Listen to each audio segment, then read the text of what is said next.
across the street. And then I saw him here with a young girl a few days ago, and that's the last time I really saw him. And what did you see?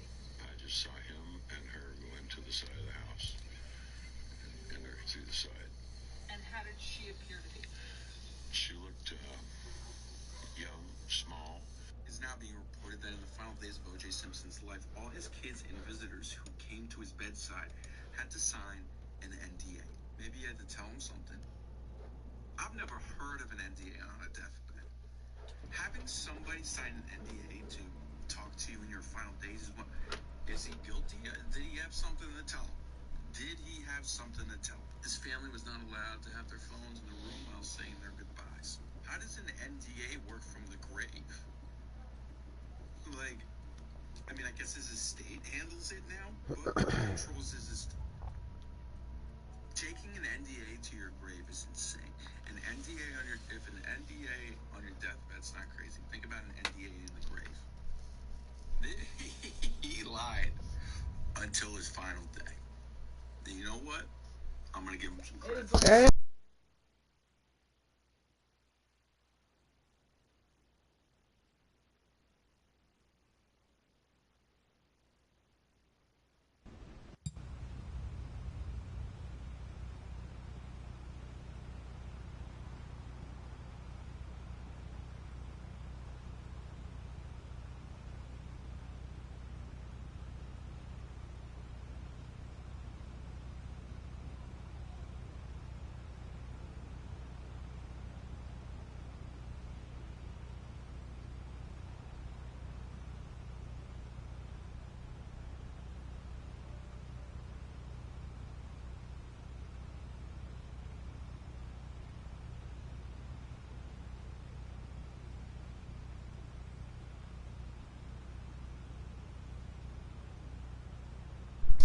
Starting off clearly explaining how it works.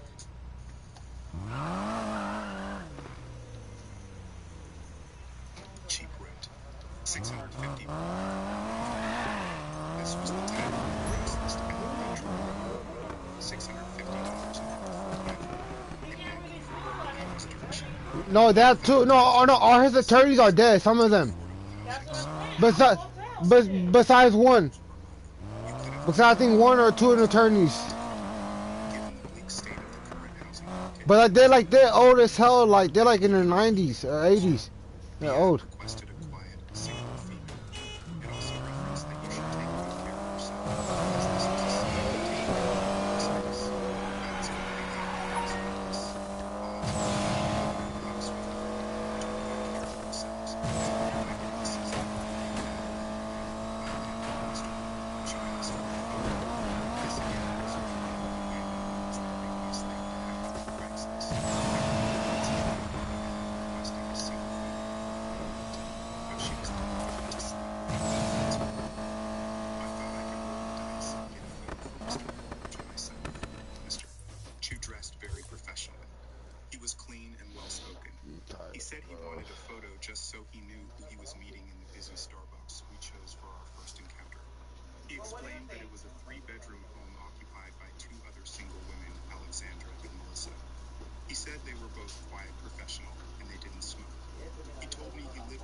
Megan said about 2 words and disappeared into her room.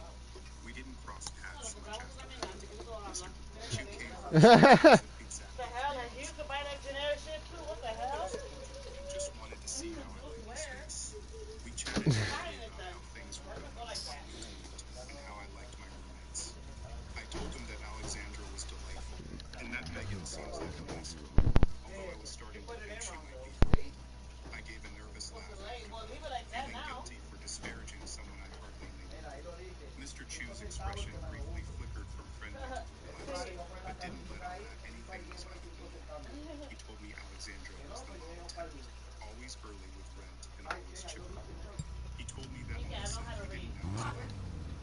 Alexandra, so he felt she was a good fit.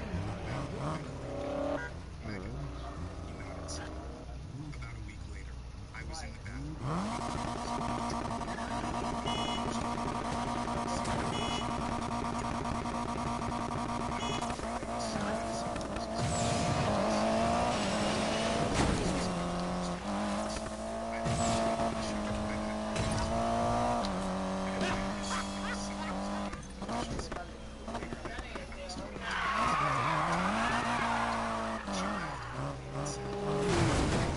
Damn.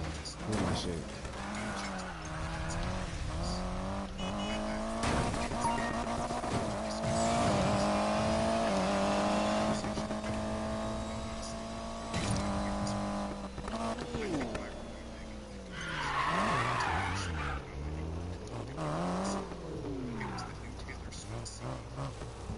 Sorry about the bathroom. I should have knocked. Welcome to the house. Hopefully you're a fan too. P.S. 2-1-12-6-2-11-8. I have no idea what that means, and I'm too afraid to ask. What kind of crazy person would leave a note like that?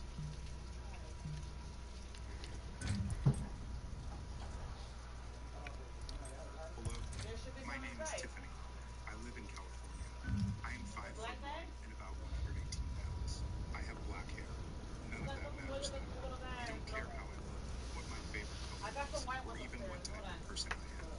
You just want to poke your nose into this little piece of work and find the truth about what type of person I is. Help me cope.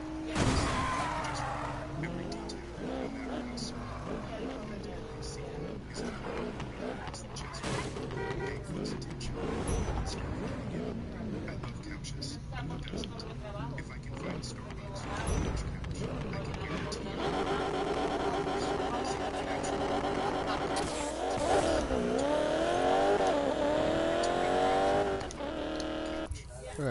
Starting to kind of shit that. it had to have big cushions that when you sat down, you immediately sank into your comfortable heaven.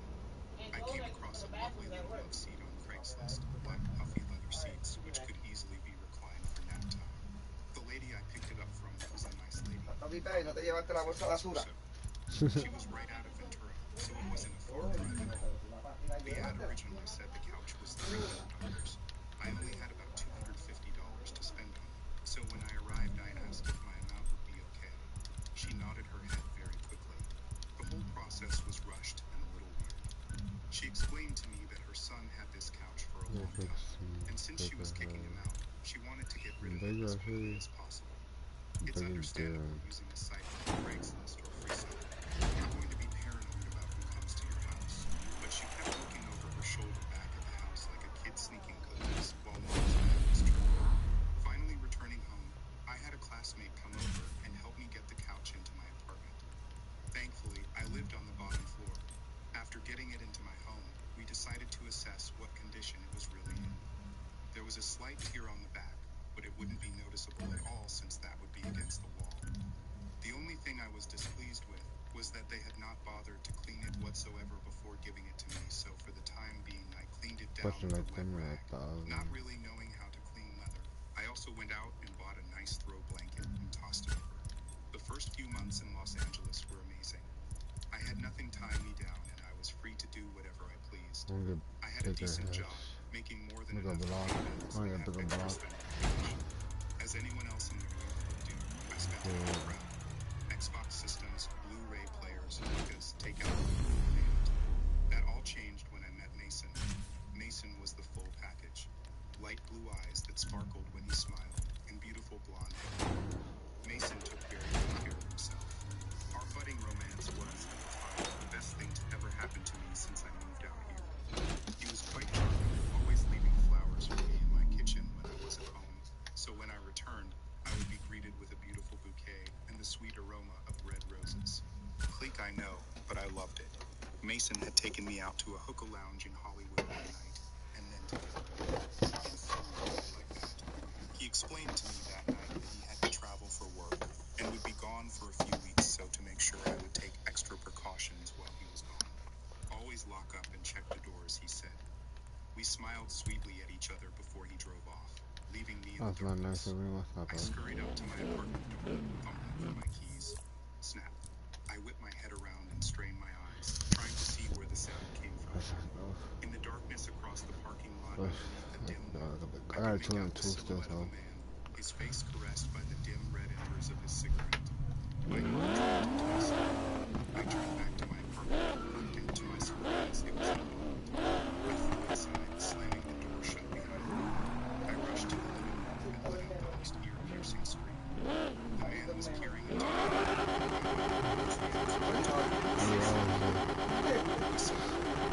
He said next to his chest with a whisper, "Let me inside." Tears streaming down my face, I shut my eyes. His smile seemed to explode a series of emotions that he hit the door, slightly crawling across his squat. He said as soon as he was out of sight. Mason, which over this short amount of time,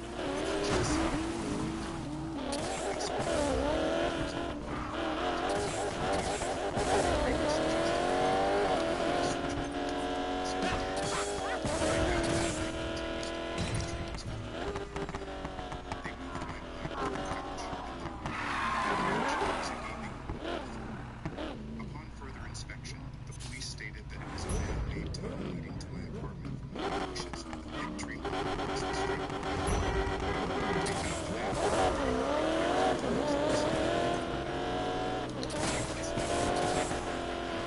You're a fucking audition, bro.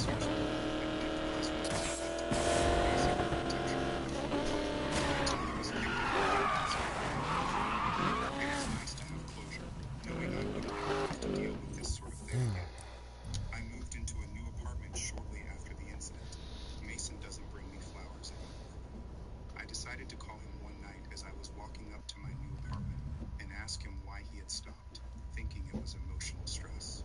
His response, "Oh God, Victoria, I never left you any flowers. How would I have gotten them?" I dropped the phone to the ground and started hyperventilating.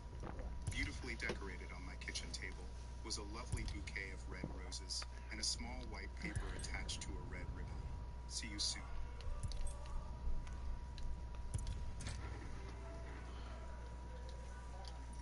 I've lived in the basement of a public library in downtown for the past few years. Tonight I saw an advertisement on Craigslist. I hid in the dark storage space during the morning as I snuggled myself in the shadows. I leaned against the wooden frames of the doors. No, I didn't mean. Oh Oh my god, which y'all. I didn't barely mean to fit go my back there. small stature in between the narrow space. Pedestrians' footsteps and steam from the pipes howled as I drifted to sleep. Usually, I awoke in the early evenings. I did so to avoid attention. Not many of your kind think of me as eye candy. I stumbled to the dim-lit stairs and climbed them. I felt wood scratch beneath the surface with each step as I scratched the steps involuntarily with my jagged black toenails. When I reached the top, I clenched my fist and lightly tapped my knee. I didn't hear anything. I gradually twisted Yeah, you a cheater, bro. Come on.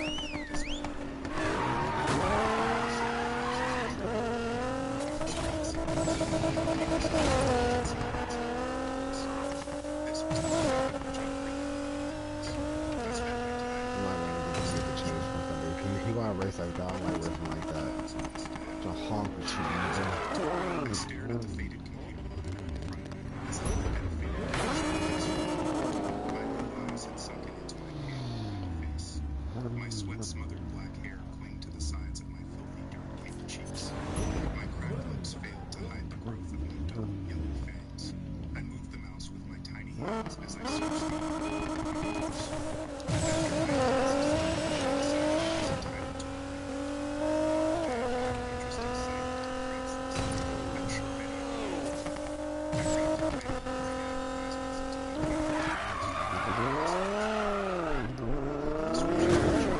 After my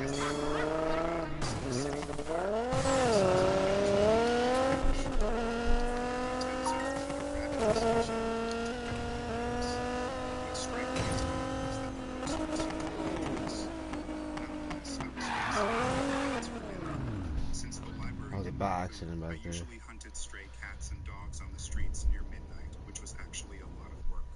I made my way back to the basement That was and a climbed pain. my That was way the out painful from the guy ledge too. window. The summer night Look at the was Fox humid. body.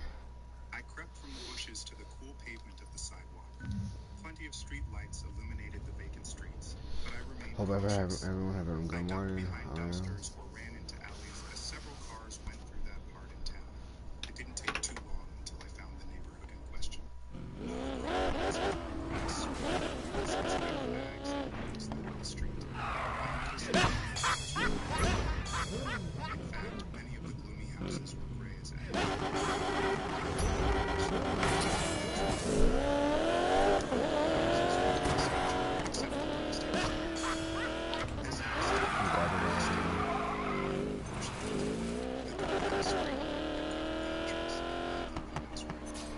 I knocked against the door, but no one answered.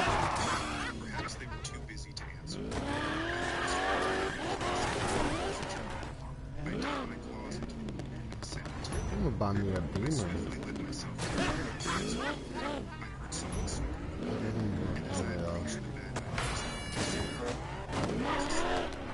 his older face didn't show wrinkles, however. His hands were full as he clutched the door.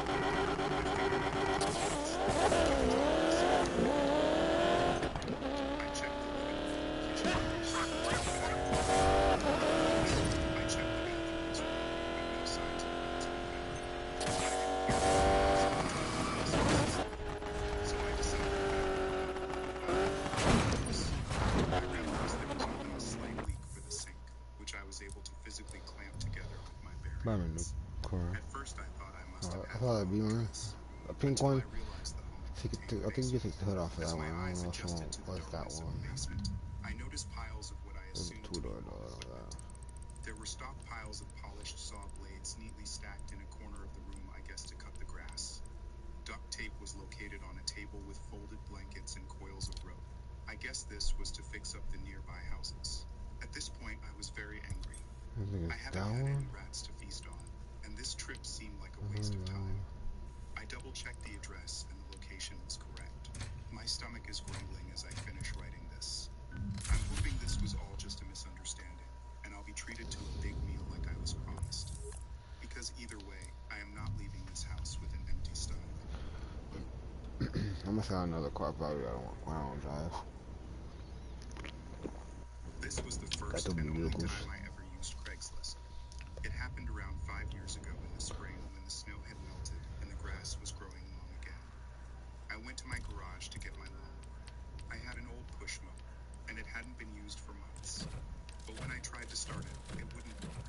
I couldn't figure out what was wrong with it, so I looked online for help, but I couldn't find any solutions. I realized I probably needed to get a new lawnmower. The one I had was really old and had some problems with oil. My yard isn't very big, so I thought I could find a used push Okay. mower on I don't know how Craigslist you without did spending that. too much money. After searching for a bit, I found one that looked like a good deal. It was priced at $100, which seemed fair to me.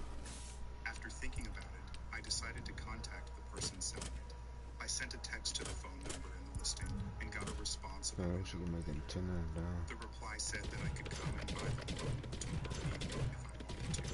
I agreed, and they gave me an address and a time to pick it up, which was 8 p.m. It was a bit later than I would have preferred, but I said yes. The next evening, I drove my small SUV to the address they gave me and sent a text to the seller telling them I was on my way. It took me nearly 20 minutes to get there, which was a bit farther than I'd hoped. When I got there, it looked like a regular neighborhood with houses on both sides of the street. I found the house number I was looking for. The garage door was open, so I parked my car on the side of the street. I texted the seller to let them know I had arrived, and I stayed in my car until I got a response about a minute later. The seller told me to come in.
basement area. When I got to the bottom of the stairs, I could see that the whole basement didn't look finished, and the lighting down there wasn't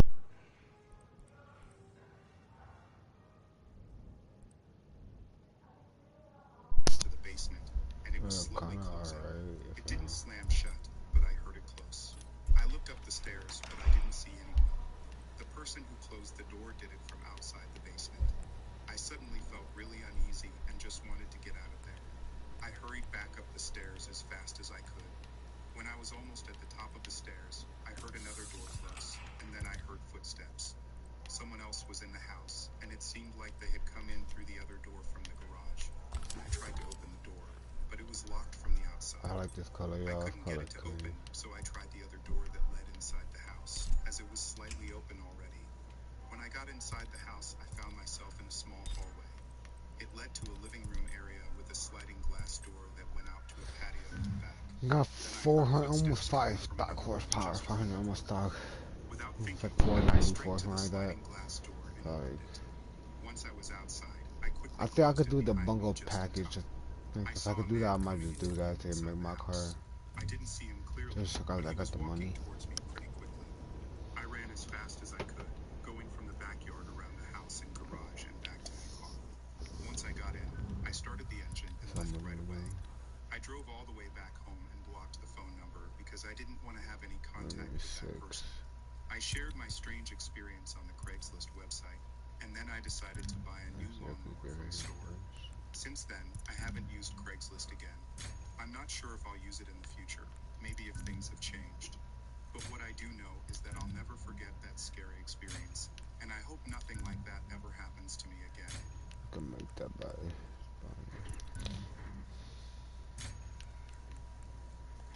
Last June, my guy edit. Boyfriend at the time and I were living with our roommates and my 2 kids. Our roommates decided to leave and only gave us 3 weeks notice on a month-to-month lease. We were already planning on leaving ourselves in a couple of months, but with a short notice we decided that we just had to find a place somewhere, anywhere. Luckily, we both worked remotely, so we had the ability to move anywhere in the state. For 2 weeks, we searched every rental site on the internet that we could find. This eventually led us to Craigslist. Yeah, Craigslist. We had multiple rejections from landlords who weren't willing to work on deposit, which is understandable. However, one was open to the idea. She was a nice older woman in the state. Relax, bro. Damn. You're gonna get your turn. I googled her. The house was perfect. It was a side-by-side duplex, which would be fine for a little while. Cute little kitchen and a backyard. The crime rate didn't look too bad, and a school close by. She accepted large dogs, which was perfect, and the deposit wasn't too bad. After some researching on the internet, we made arrangements to move into the home. When we left our old home, we took off to finally see where we lived. We dropped off the kids at the house for safety. The drive was awful. We were lost left and right, and even nearly ended up in a hotel. Eventually, we were able to find a hotel to pay for it. After getting lost and yelling at people, You just bruised. I didn't use bruise. I was all motor. Come here, bro. reception and having to find a place to park. It was reception again, but we eventually found a man where she wanted us to lease. Something was off. She seemed vigilant. Ah, I fucking. Oh my god, bro. She kept wiping her nose with her sleeve, saying she was sick. She was a little older and maybe like she had been on drugs at some point. I'm gonna do this car for online. I We want went to through race the y'all. gate and drove about Let me a beat half a that mile car. down to her home. Probably not the Apparently, fastest, her but it's office was fun. also her home. I didn't know that. It's faster for The boost property up. was filled with old trucks, boats, and buses. It was like a graveyard for oversized vehicles. He looked at me completely frustrated. In his failed attempt at humor, blurted out, "Well, we're either going to get a house or we're going to die. Let's go find out." We parked and met with the woman outside. She seemed really, really anxious and was telling us random things about her many, many projects. I assumed tweaker. Sorry, but that's just what I assumed, and it's a common problem in that area. We went inside the house, which strangely was well decorated and very modern. The rest of the house was a little trashy. She claimed that her office was flooded, and we'd just have to sign the paperwork Out there. there. We agreed. I'm We like, signed the damn, got paperwork, that car unlocked. but when we realized we were missing $200, he felt secure enough to leave me to check the car to see if it was missing. She went on to tell me about the house. Excuse me, shit. Random things. The key I'm is like, by the I'm light sorry, outside. apologize. They said there's a washer and dryer in the Shit, garage. that shit was. We don't know anything about that, but you might not want to go in there. It might be kind of icky. They also said there's a crawl space where somebody can get in. I'm not sure what they're talking about, but just said to be careful and make sure it's okay. She was incredibly adamant about not having been at the home in quite some time. Okay. I realize that's the part where I should have definitely paid attention, but it was such a chaotic day, and I was so exhausted that I just said, okay, sure. I shrugged it off. I just wanted to get the hell home. He came back inside, and she said the missing amount was fine, so we could just tack on the missing amount to the next month's rent. Perfect. We thanked her, and were on our way, new lease in hand. We picked up the kids and drove another hour to the home. The entire drive, we were watching the miles down to the town and counting down. 15 miles, 10 miles, 5 miles, then we arrived. It was an old 3-story building duplex. Not a 2-story, but a 3-story. The town was eerily depressing. Have you ever seen Gummo? It's a splitting image of Gummo. Actually, I lived in this same town as a kid with my dad sometimes. It was literally 1983. There were mullets and 1980s tank tops. Children playing outside, while their meth-addicted parents smoked on the porches and chugged cheap redneck beers like water. It was hot, but the sky was dark and gray. Even the power lines were hanging down and about to fall. There were drug addicts walking around and small children playing outside. Other children played by themselves, running their bikes through the streets on suburbs. This was not Mayberry. That beautiful yard had grown into a jungle. This duplex was practically abandoned, and nobody was living on the other side. My boyfriend and I looked at one another with a sense of dread. Is this it? I asked. This is it. This is where we live now, he told me. He grabbed the key by the light, and we walked into the house. It was worse. The floor was covered in water. The fridge had been leaking for a while, and the power wasn't on yet. We had called the company earlier that day, and they said we would have to wait a week to turn it on. There was a cup of coffee left on the kitchen counter. I noticed the locks had been recently changed, and the door had obviously been broken into several times, so much that the locks were completely useless. There was like this weird gap between the door and the frames. There was a horrible, horrible smell, like the stench of rotting flesh or Oh, my something. car. My boyfriend went to grab the things People while I say watched the take, kids. I I walked take in it the for living room. to get on The to. house had been Still painted early in the that morning. day.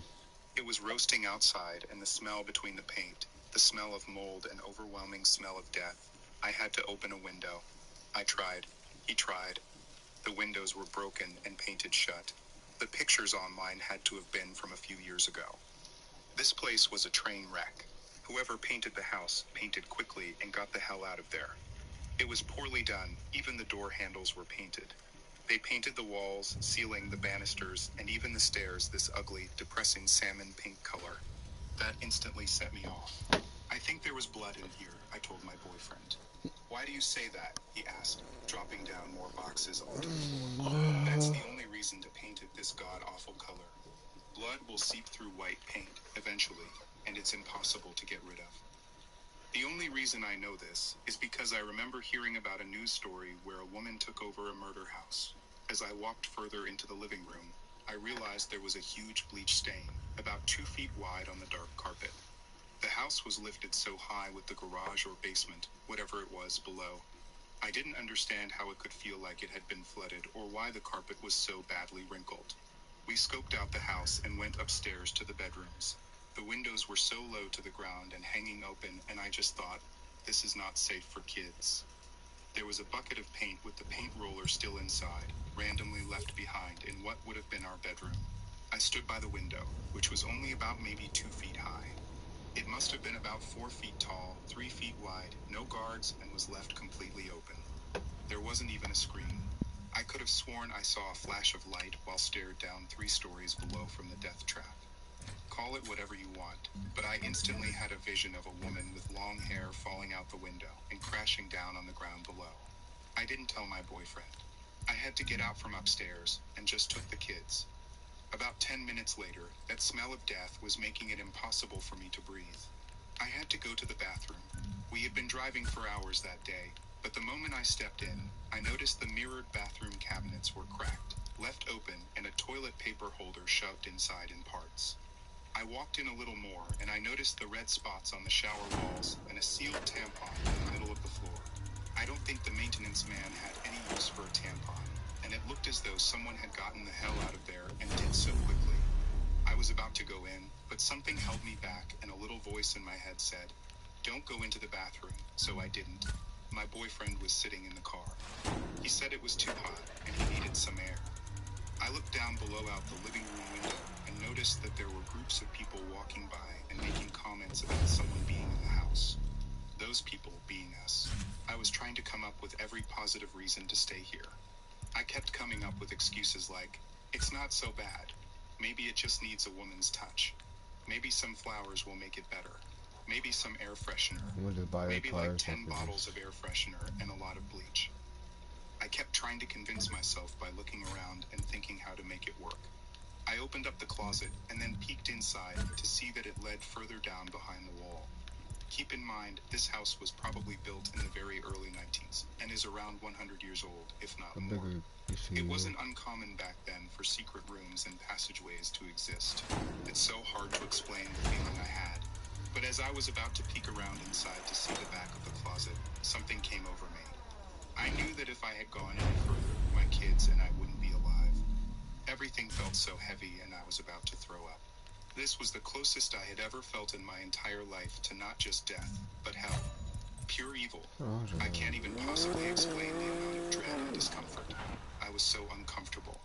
My son, who is always positive, came closer, excited and shouting, "Is that another room?" I full-on went pissed off Mother Bear, pushed him away and closed the door.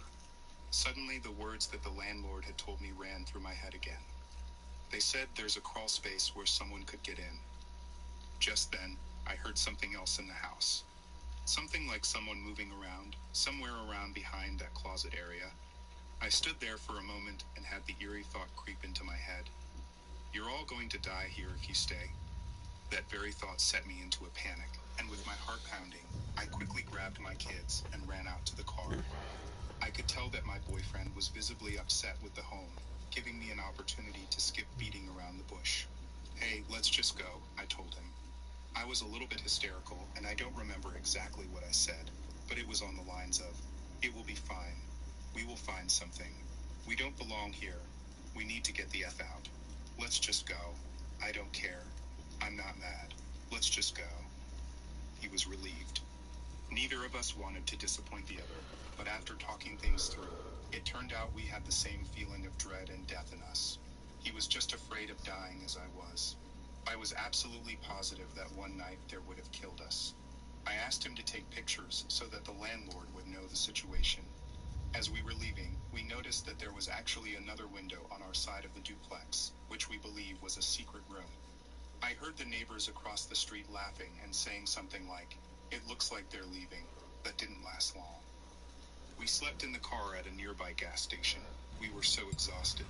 I cried, of course, and then called my mom to see if we could stay the night, but we'd have to wait until early morning. He did his best to comfort me, and we explained to the landlord that we didn't know that we had taken pictures and there were multiple health code violations. We would send them if she needed. She didn't even hesitate or want to see the photos, and within minutes offered to write a check for our money. Bless her heart. I swear there was someone else in that house. It still terrifies me to talk about it, and I will never rent sight unseen again. And I'm sharing this story because you shouldn't either. By the way, that's not the end. That feeling haunted me for weeks, so much I couldn't sleep. Even my dreams were haunting me with the image of that woman. I eventually Googled the address to find out if there were forms. I found a woman's name. I Googled that woman's name, and she's dead. She was beaten to death with a baseball bat, apparently stabbed, allegedly by her daughter and her daughter's boyfriend. Oh my god, nigga, you can't drive for shit, y'all. And it was found a couple of hours away. I don't believe that the news story says that the murder took place in that house. I don't even know if, but it still feels like it was involved somehow, or something else happened. I'm not sure. I just know one thing. Someone is hiding something, and I definitely believe that someone else was in that house.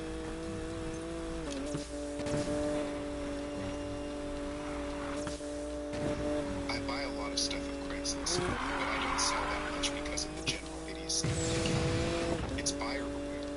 Know your shit before you show up. But there are always sellers who say someone else just bought for $50 more, or they simply don't bother to reply to email.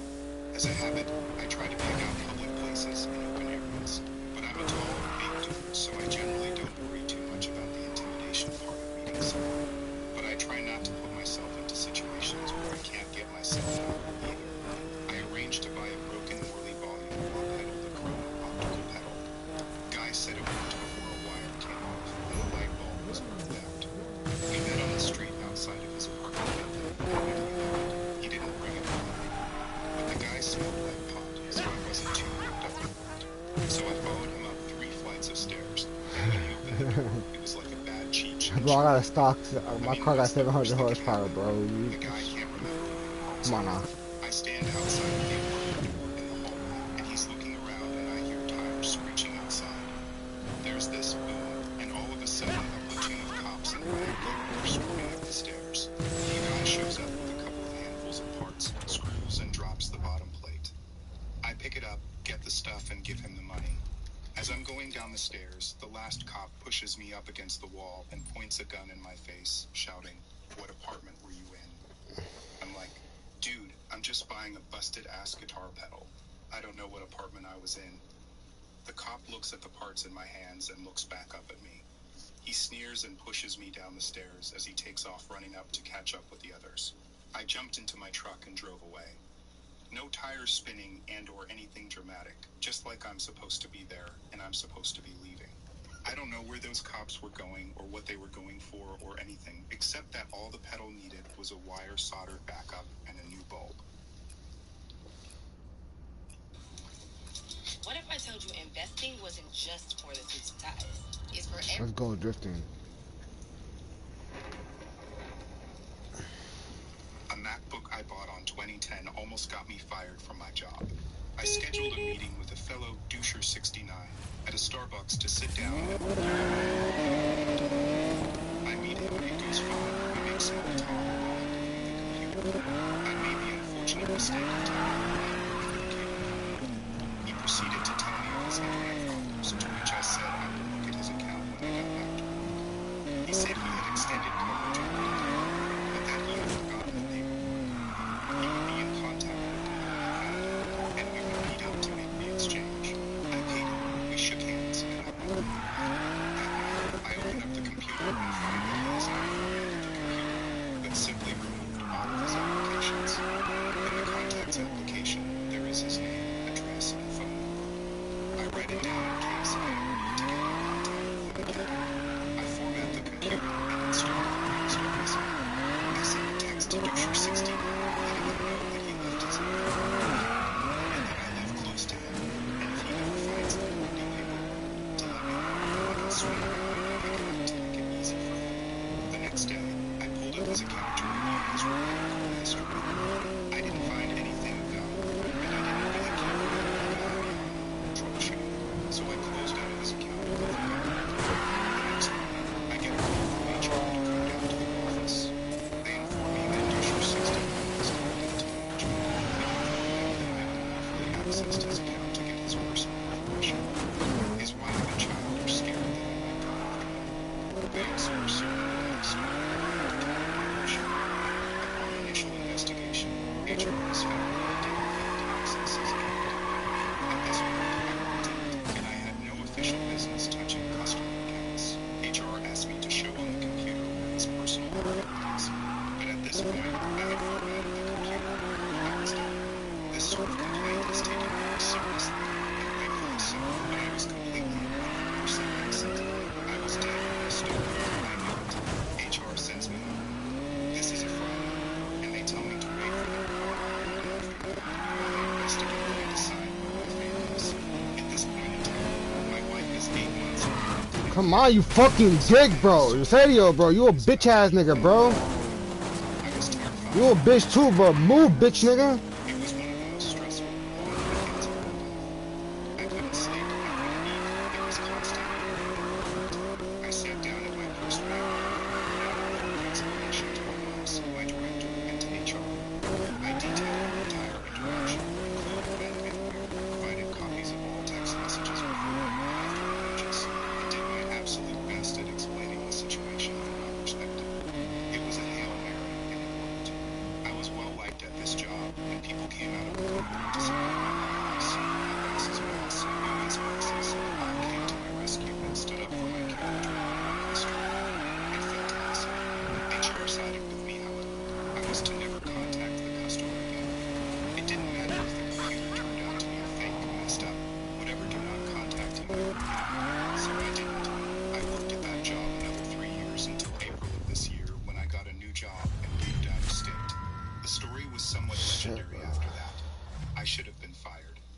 95 times out of 100, HR would have fired any other person on the spot.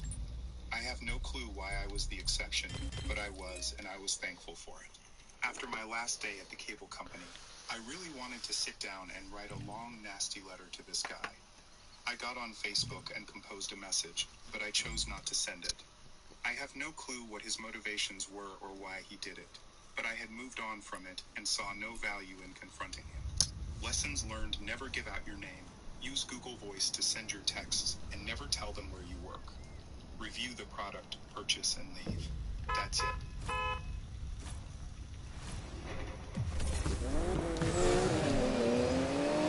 It was a few weeks before my junior year of college, so this was 2010. I wanted to sell an old couch from my previous house because we were getting 2 new roommates, and they already had couches. I posted the ad, and 15 minutes later, I got a roommate. The guy said he would pay $75 for the couch I had listed it at $100. It would bring some Xbox games to trade to make up the difference. Okay, nice. So he pulls up in a truck with 2 people in. I insist on helping him get the couch outside, but he says no and has the 2 women do it. Then it gets interesting. He says he only has $50, but if I took the money, he would give me one of the girls for 20 minutes. Keep in mind, he told me this as the couch is sitting in his truck. I didn't know what to say. I took the $50 and said to just leave. He was insulted for some reason and threatened to come back, beat my ass, and cried. We moved to our new house the next day with our new roommates. Fast forward a month, I read in the school's newspaper, and on the front page was a picture of my old street with the headline, "Man arrested intimidating students at a party with a crowbar." My old residence. I read on. His name was Bruce, and his criminal background included 17 misdemeanors and a drop-dead assault and attempted kidnapping charge. Also, just as icing on the cake, he was also wanted in Ohio on numerous stalking charges. Craigslist. Never again.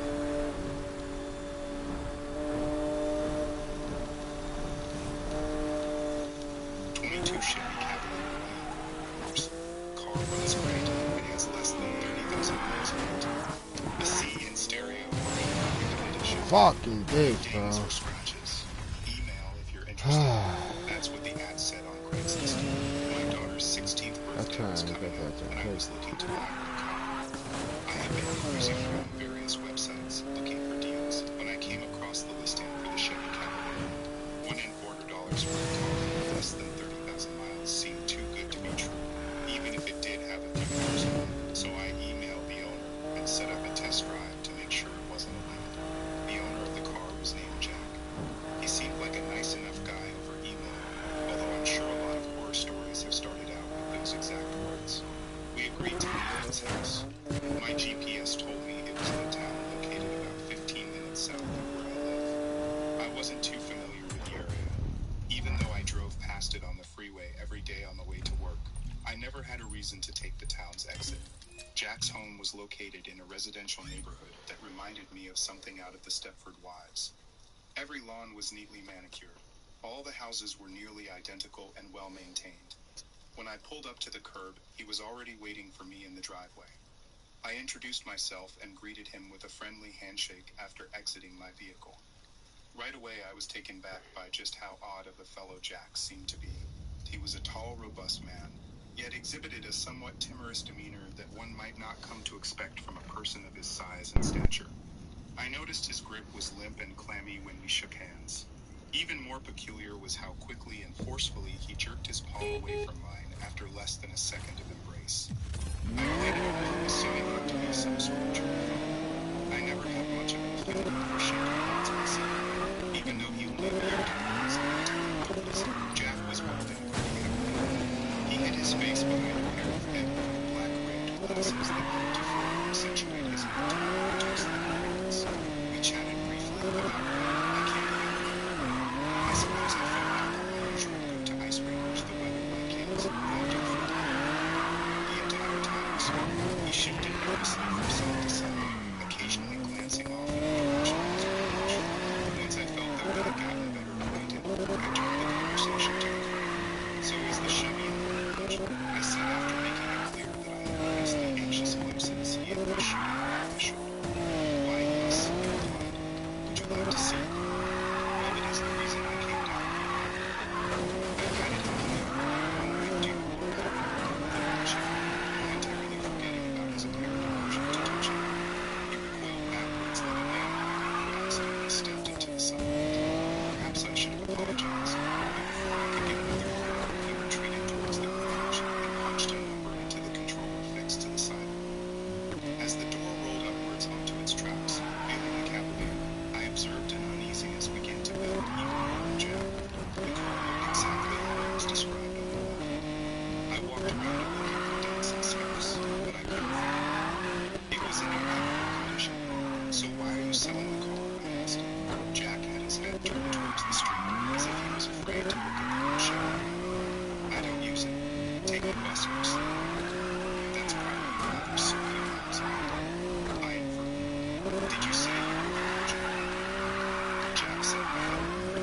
I met Leslie at the gym, and we started hooking up shortly after. I'm not following Jack, I said.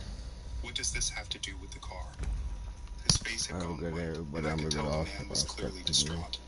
I probably would have been more frightened if it wasn't broad daylight I'll be out. on later today. Jack continued Bye, on y'all. as if